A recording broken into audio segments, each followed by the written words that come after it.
5 signs that somebody's high on fentanyl. Someone asked me to do this video for them, and I've used opiates before. Hydrocodone was the one opiate that actually really scared me a lot.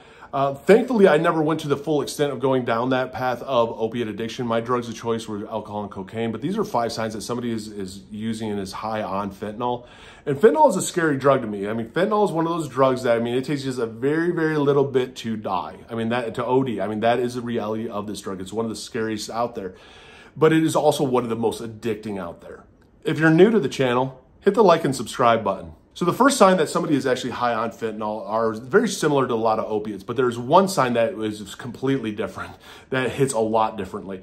The first sign, though, is that somebody's pupils are very small. Your pupils shrink when you are high on opiates.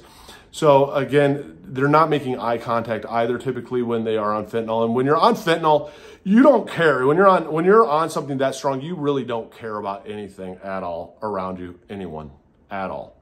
But your pupils, you can tell by looking in their eyes.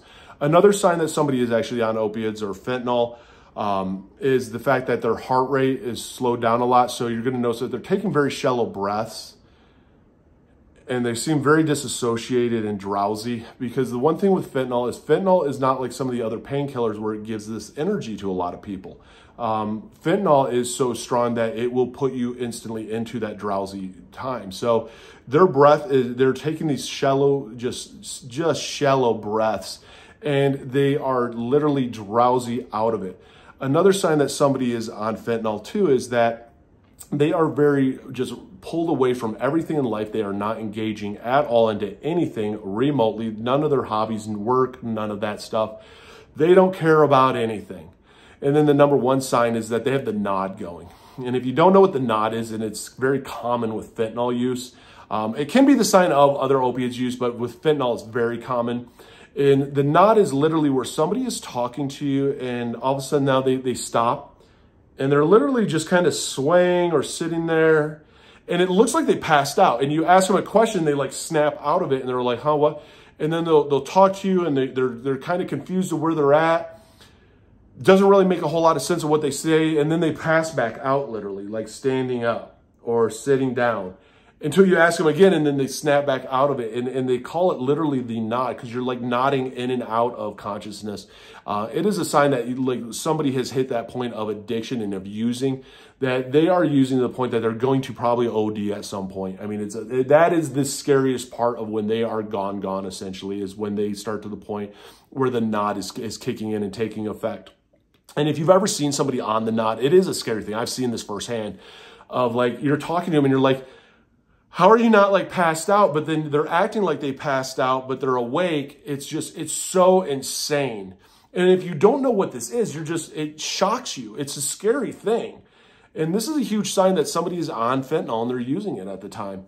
If you're new to the channel, I mean, hit the like and subscribe button. Comment down below other signs that you have noticed people being high on fentanyl, because that's what it is I like to share through testimony. I'm not an expert when it comes to this. I'm a recovering cocaine and alcoholic addict, and I like to share stories and my experiences to help those out there that are struggling, because let's face it, when we get sober, it's a lonely time to get sober, and we're at a rock bottom place when we're getting sober. And we're doing everything that we can to try and find our way. And it's a lonely journey at first. And we don't know if we're doing it right, or how to even do it, or where to begin at.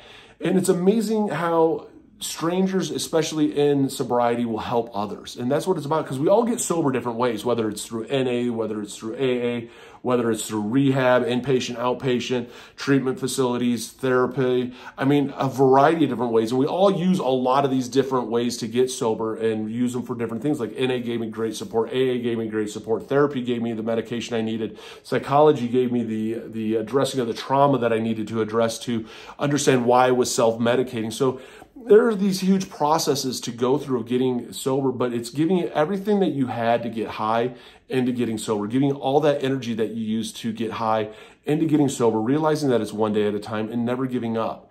And so for the ones that are out there and that are going through it, I am proud of you. Don't give up. And for the ones that are just starting, I know it's hard. I know it's painful. I know it sucks, but you're worth it. And believe me, it will get better.